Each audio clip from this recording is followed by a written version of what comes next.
If you think Caltrain is convenient now, just wait. It's about to get even faster.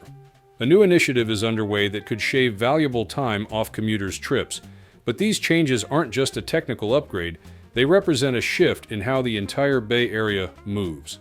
So, what exactly is happening? Let's find out right here on this episode of Great Trainspeed.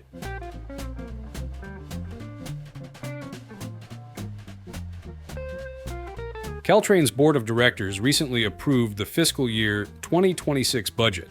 The $260 million operating budget, backed by fares, Measure RR, State SB 125 funds, and STA carryforward dollars, comes with $10.9 million in cost savings from reduced labor and non-labor expenses.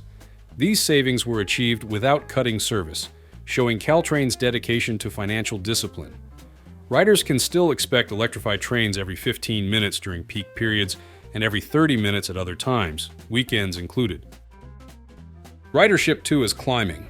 April numbers were 60% higher than the year before, and weekend travel demand has now surpassed any point in the 161-year history of the corridor. On the capital side, the $34.8 million FY 2026 budget, funded through a mix of federal, state, regional, and local sources, focuses on safety and repairs, including grade crossing upgrades. Still, Caltrain anticipates an average annual shortfall of about $75 million between fiscal year 2027 and 2035. Performance is improving as well. On-time performance hit 95.3% in July 2025, a sharp rise from 87.3% a year earlier, although delays were caused by vehicle intrusions and 2 tragic trespasser strikes. June 2025 saw similar progress at 92.7% OTP, despite another fatal incident in Palo Alto. Altogether, Caltrain is streamlining expenses, finding new revenue sources, and building partnerships to cover future funding gaps while attracting riders with events, a redesigned Go Pass, and city-level initiatives that support transit-oriented development. And they're not stopping there.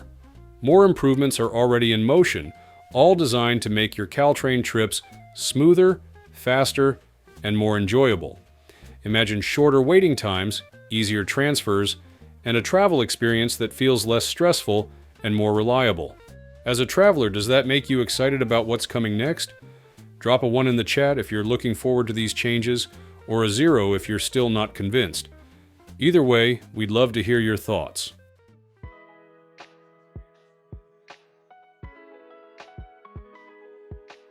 So, how can Caltrain riders commute in a shorter time?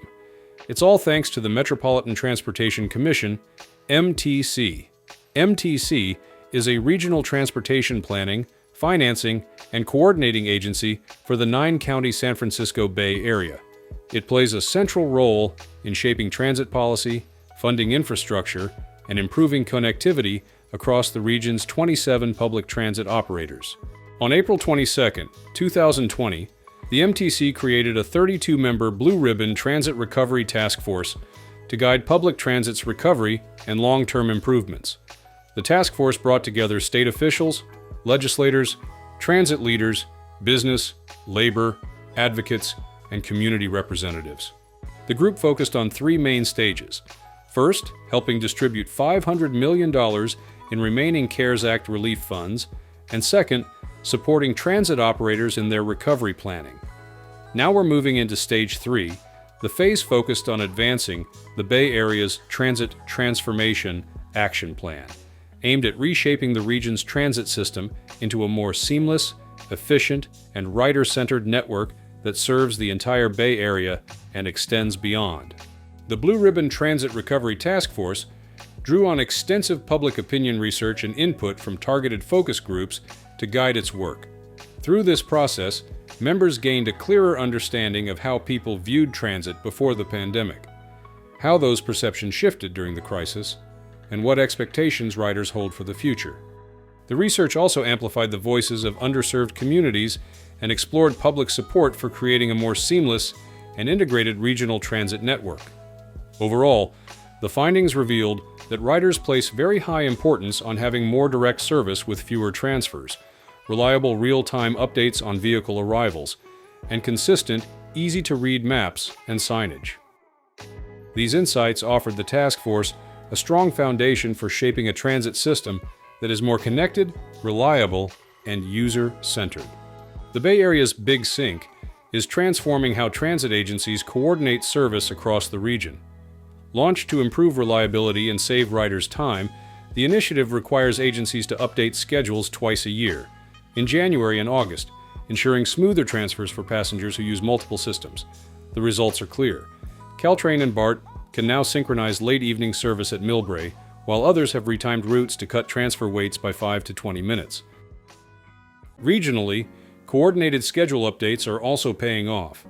Starting September 2025, Caltrain riders traveling from San Leandro or Hayward to Stanford in the afternoon will save 6 minutes, Union City-San Mateo riders will save up to 19 minutes, and weekend trips from East Palo Alto to downtown San Francisco will be about 6 minutes faster. These improvements highlight the Bay Area's growing push for seamless, interconnected transit. The most recent mid-August update targeted 4 major hubs: Dublin-Pleasanton, Daly City, Palo Alto, and Concord, where 18 bus routes were adjusted, boosting ideal transfers by 33% on weekdays and 47% on weekends. Caltrain's electrified service plan is built on 4 guiding principles: equity, connectivity, recovery, and growth. These priorities became tangible in January 2025, when new schedule adjustments pushed on-time performance up from 89% to an impressive 94% in just the first month.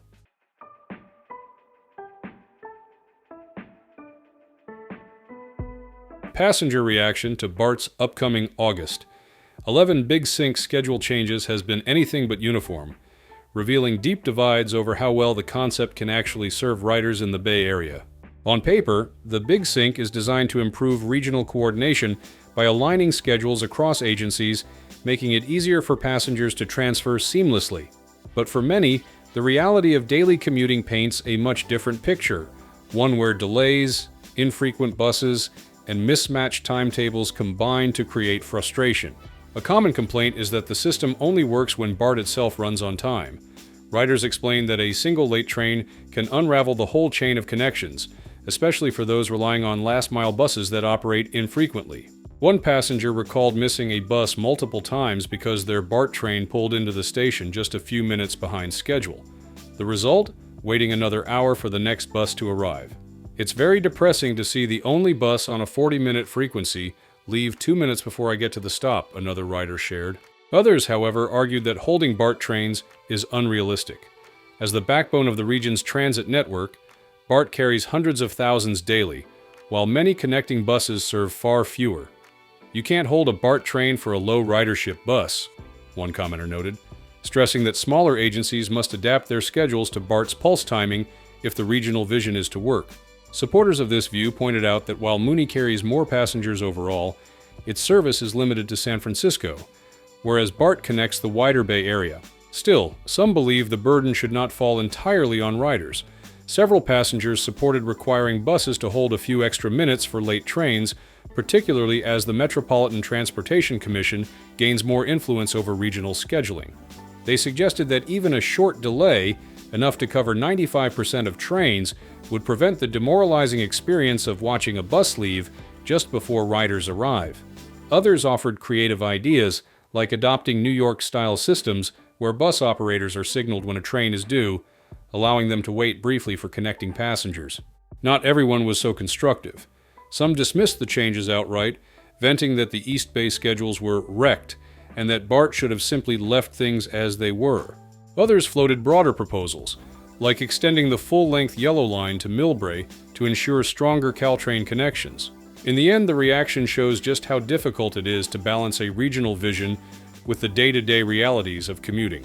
Without better real-time coordination and cross-agency cooperation, the Big Sync risks becoming less of a solution and more of another point of contention for Bay Area riders. Thanks for tuning in today, everyone. See you next time.